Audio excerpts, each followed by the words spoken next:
वो दोनों मासूम लड़के उस स्टेशन में टाइम ट्रेवल में फंस चुके थे।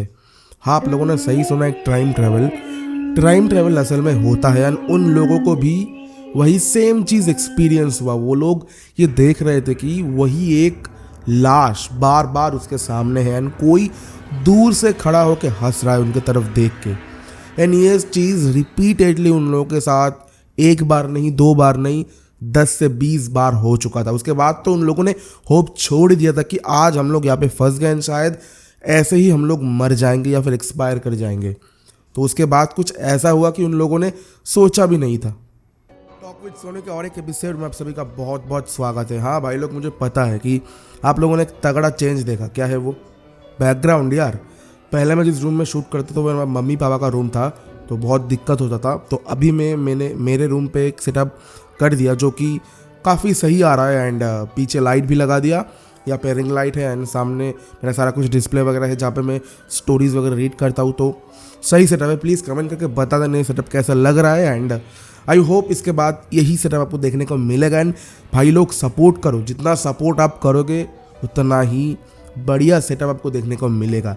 एंड होप सो अगर आप 5,000 करवा दो, अभी तो 1,000 भी नहीं हुआ, 320 पैट के है, तो अगर आप 5,000 जल्दी से जल्दी करवा दो, मैं वादा करता हूँ बढ़िया सेटअप लेके आएंगे एंड धमाल मचाएंगे। तो चलो शुरू करते हैं आज का एपिसोड। एंड अगर आपको स्टोरी सेंड करें तो यहाँ पे देखो जीमेल आईडी, यहाँ पे इंस्टाग्राम आईडी, कहीं पे भी किसी भी फॉर्मेट में, चाहे वो राइटिंग हो सकता है, वीडियो हो सकता है, वॉइस हो सकता है, लिख के हो सकता है, कुछ भी करके स्टोरी सेंड करो।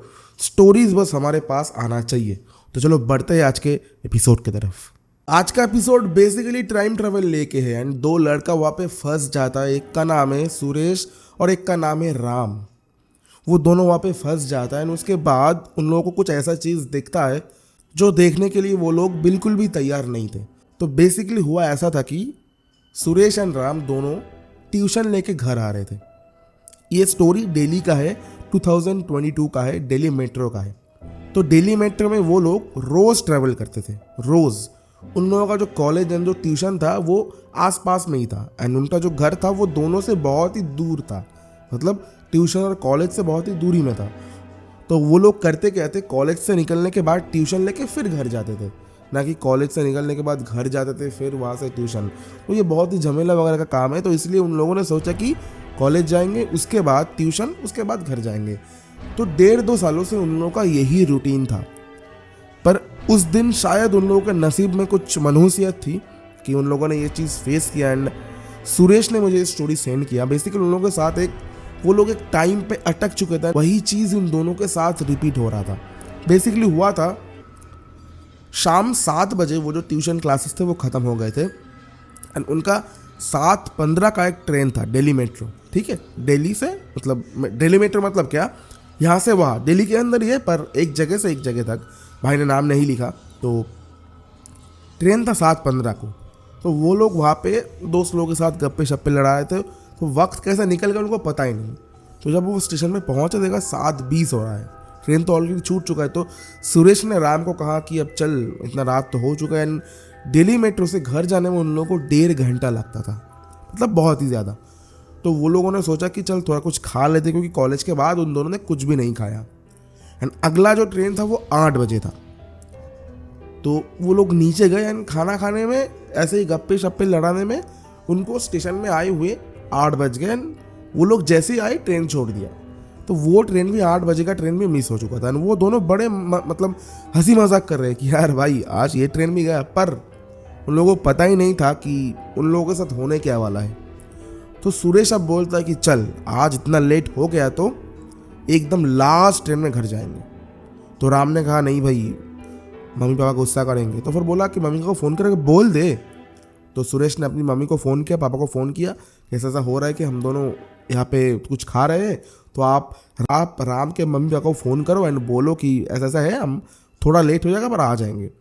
तो सुरेश के मम्मी पापा ने राम के मम्मी पापा को फ़ोन कर दिया एंड बोल दिया कि सुरेश के साथ ही है राम, तो आपको चिंता करने की बिल्कुल भी ज़रूरत नहीं है। तो फिर अब इन दोनों के दिमाग में खुराफती आइडिया आता है कि लास्ट ट्रेन में जाएंगे एंड कोशिश करेंगे कि जो कमरा, मतलब जो बॉगी होता है, वो जो ट्रेन का वो जो डिब्बा होता है जो खाली होगा उसी में जाएंगे। देखना है आगे भाई क्या फीलिंग आता है। अकेला जाएंगे राजा की तरह हम, तू वहाँ बैठेगा मैं एंड में बैठूंगा, बढ़िया मज़ा होगा। तो भाई ने ऐसे लिखा कि जो वहाँ का लास्ट ट्रेन था वो 9:45 में था। तो ट्रेन आया, दोनों भाई वहाँ पे उठे, मतलब दोनों दोस्त वहाँ पे उठे और उनको पता था कि अब घर जाने में 1.5 घंटा लगेंगे तो सो जाता हूँ। तो वो दोनों दोस्त एक साथ उस ट्रेन के डब्बे में उठे एंड दोनों इधर उधर चले गए। मतलब एक वहाँ पे या नहीं है कि यहाँ पे मतलब जो बोगी का एंड होता है दोनों एंड पे है एंड ऐसे ही हंसी मजाक कर रहा है कि कुछ नहीं होता क्या होता। पर राम जो था ना वो थोड़ा सा डरपोक काइंड ऑफ था एंड राम को कुछ अलग सा फील आ रहा था कि कुछ तो होगा आज। पर वहाँ पे जो सुरेश था वो बहुत ही मतलब ऐसा ब्रेव लड़का है, तो उसे उसका कुछ फ़र्क नहीं पड़ रहा। तो बोला कि कुछ नहीं होता, तो मेरे साथ है, कुछ नहीं होता, कोई आएगा फोड़ देंगे उसे। 2 यंग लड़के मेरे उम्र के कैसा होगा। अब आता है जब उनका वो जो स्टेशन आया जहाँ पे वो लोग उतरेंगे, एग्जैक्टली 1.5 घंटा बाद वो लोग वहाँ पे उतरते हैं। स्टेशन का नाम लिखा है पर लेने से मना किया है कि कुछ प्रॉब्लम अगर हो जाए तो वो दोनों उस ट्रेन से उतरे एंड जो मेट्रो था उससे उतरे एंड बेसिकली 1.5 सालों से वो उनका होम टाउन का मेट्रो स्टेशन है। तो उन लोगों ने कभी सोचा भी नहीं था कि ऐसा वहाँ पे हो सकता है। तो वो दोनों जब वहाँ पे उतरे तो तकरीबन 10, 11, 15 कुछ हो रहा था, एग्जैक्टली 1.5 घंटे बाद। तो उन दोनों ने सोचा कि चलो बहुत रात हो चुका है तो जल्दी जल्दी घर जाते हैं, क्योंकि अब हो सकता है मम्मी पापा थोड़ा डांट लगा दे कि इतना देर क्यों हुआ। क्योंकि उन्होंने बताया नहीं था कि वो लोग लास्ट ट्रेन में जा रहे हैं। उन लोगों ने बताया कि थोड़ा देर में निकलेंगे पर थोड़ा लेट होगा, ये नहीं बताया कि एकदम लास्ट ट्रेन में। क्योंकि अगर मम्मी को बताते कि लास्ट ट्रेन में जा रहे हैं तो शायद मम्मी पापा की मना करता कि नहीं तू उससे पहले कुछ ट्रेन में, लास्ट ट्रेन में आने की ज़रूरत नहीं है। तो उन लोगों ने बताया नहीं। तो यही डर से सुरेश और राम जल्दी जल्दी चल रहे थे। तो अब होता क्या है, सुरेश जो था उसने देखा कि सामने सफ़ेद कपड़ों में कोई एक लेटा हुआ है। तो फिर सुरेश ने राम को कहा कि भाई कौन है वो। तो राम ने कहा पता नहीं, होगा कोई भिखारी, चल देखते। तो सुरेश जैसे सामने गया, सुरेश ने देखा कि जो इंसान या फिर जो आदमी या फिर जो लड़का वहाँ पे लेटा हुआ है वो राम है। तो ये देखने के बाद ना सुरेश ऐसे मतलब शौक से लगा कि क्या देखा यार मैंने।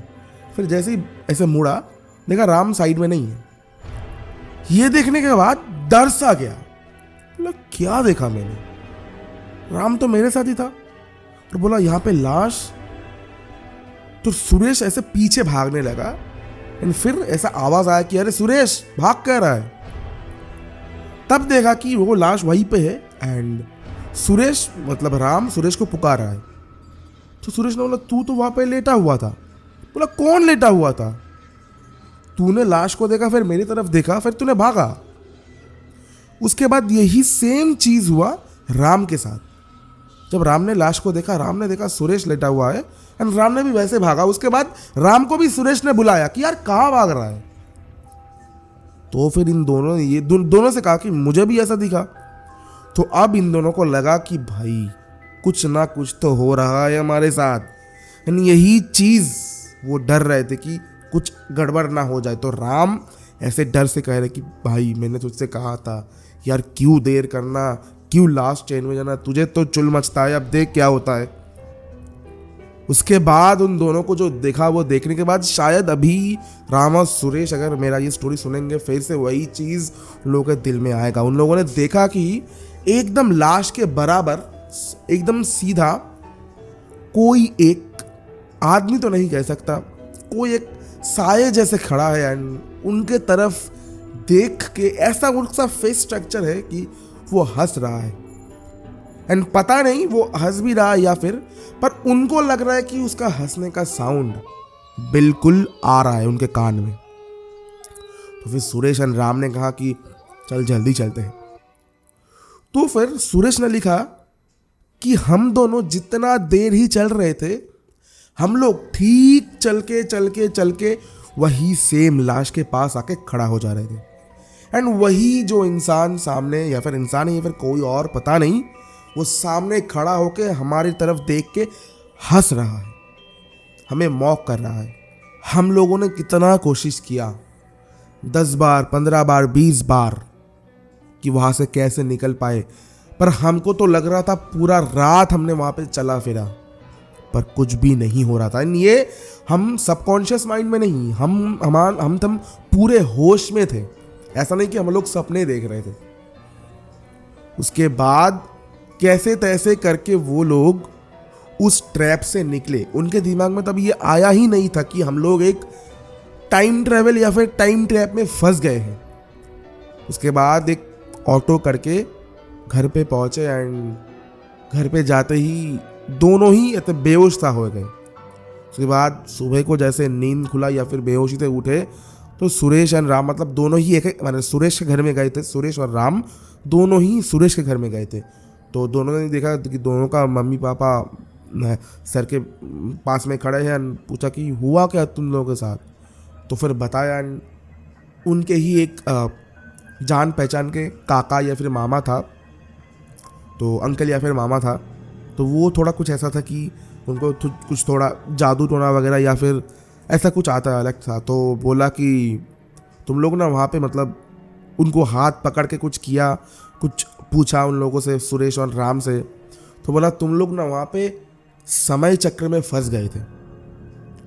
ये तभी होता है जब कोई आत्मा ये चाहता है कि तुम वहाँ पे फंस जाओ, तो इसीलिए तुम फंस गए थे। तुम 10-15 बार नहीं, तुम पूरे लाइफ में कितना ही कोशिश करो, तुम घूम फिर के वहीं पे जाके पहुंचोगे। तो वही सेम चीज़ सुरेश और राम के साथ हुआ। भाई ये पढ़ते हुए मुझे गूज़बम्स आ रहा है। ऐसा अगर किसी के साथ हो जाए, कोई घूमता हुआ जा रहा है, फिर से जगह तब 2-2.5 घंटा चलने के बाद वहीं पे आके एंड हो रहा है, फिर 2-3 घंटा चल रहा है, फिर वहीं पे आके एंड हो रहा है, तो भाई रूह तो कांपेगा ही ना। तो उसके बाद उन लोगों को कुछ एक धागा वगैरह दिया एंड कुछ पूजा पाठ वगैरह किया उन लोगों के साथ। एंड उन लोगों ने कहा कि उस दिन के बाद मतलब 1 हफ्ते तक उन लोगों के बॉडी में पूरी तरीके से पेन थे। एंड उनके मामा ने कहा कि तुमने जिनको देखा जो हंस रहे थे वो कोई इंसान तो था नहीं, वो कोई दुष्ट आत्मा था जो तुम लोग अगर मतलब। और एक बात मैंने मिस कर दिया, राम और जो सुरेश था उन लोगों को हनुमान चालीसा बहुत बढ़िया तरीके से आता था। जब सब कुछ फेल कर गया उन लोगों के दिमाग में यही आया कि बचा सकता है तो यही, तो हनुमान चालीसा पढ़ने के बाद ही वो निकल पाए थे। एंड मामा ने भी ये कहा कि तुमने हनुमान चालीसा पढ़ा, इसी वजह से तुम आज जिंदा हो, इसी वजह से तुम आज घर पे हो तुम दोनों। और उसके बाद तो मम्मी पापा ने बहुत डांट लगाई हम दोनों को कि क्यों किया ऐसा तूने, अगर कुछ हो जाए तो उसके बाद भैया हम लोगों का एक्सपीरियंस बहुत ही गलत हुआ था। एंड हम लोगों ने उसके बाद कभी भी लेट मतलब ट्रेन लेट करके नहीं पकड़ा। जो भी टाइम था वहाँ जो भी टाइम था उसमें हम लोग कवर करने की कोशिश करें। एंड लाइफ में इच्छा भी नहीं है और किसी भी स्टेशन पे लास्ट ट्रेन पकड़ूँ। तो यही था आज का स्टोरी। सुरेश ने एंड राम ने मुझे सेंड किया, दिल्ली से स्टोरी आया है। राम बेसिकली हरियाणा का है, ठीक है, दिल्ली में वो लोग रेंट पे रह रहे थे। एंड सुरेश का बहुत ही बढ़िया दोस्त है। तो बहुत बहुत शुक्रिया सुरेश एंड राम, आप दोनों को आपने अपना स्टोरी सेंड किया। एंड आई होप आपने जितना बताया मैंने उतना ही कवर किया। तो ये था आज का स्टोरी, उम्मीद करो तो बढ़िया लगा होगा भाई। एंड टाइम ट्रैवल जो चीज़ है ना, ये बहुत ही अलग टाइप का चीज़ है, ठीक है। टाइम ट्रैवल ये सुनने में बहुत लगता है कि एक फेरी टेल है कि टाइम ट्रैवल कैसे हो सकता है, पर अभी इस प्रेजेंट में 2017 के बाद बहुत सारे ऐसे केसेस आए जहाँ पे टाइम ट्रैवल को लेके बहुत बातचीत हो रहा है कि ऐसा हो सकता है। बेसिकली टाइम ट्रैवल है क्या, आप अलग अलग टाइम पे जा सकते हो, चाहे वो पास्ट हो फ्यूचर हो, तो ऐसा बताया जाता है। एंड कहीं ना कहीं टाइम ट्रैवल के साथ ही डायमेंशन का भी कुछ फैक्टर है। तो पता नहीं, इतना तो नॉलेज है नहीं, पर जितना मुझे पता है कि ये होता है, जिसके साथ हुआ है ये वो फील कर सकता है। सामने वाला बंदा तो हंस देगा, पर अगर तुम्हारे साथ हो रखा है तो तुमको पता है इसका मतलब नुकसान क्या है या फिर ये कितना इम्पैक्ट क्रिएट करता है एक इंसान के दिमाग में। तो ये था आज का स्टोरी, होप अच्छा लगा हो। अगर ऐसे ही स्टोरी सुनना है तो सब्सक्राइब करो मेरे चैनल को talk with Sonu, and bell notification जरूर से प्रेस कर देना ताकि जब भी मेरे वीडियोस को अपलोड करूँ सबसे पहले आपके पास नोटिफिकेशन आ जाए। यहाँ पे देखो इंस्टा आई डी, यहाँ पे जीमेल आई डी, फटाफट से जाओ एंड स्टोरी सेंड करो। तो मिलते हैं आपको ऐसे ही एक दर्दनाक खौफनाक ऐसे ही क्रिपी सा स्टोरी लेके। तब तक के लिए जय हिंद, वंदे मातरम, बाय बाय।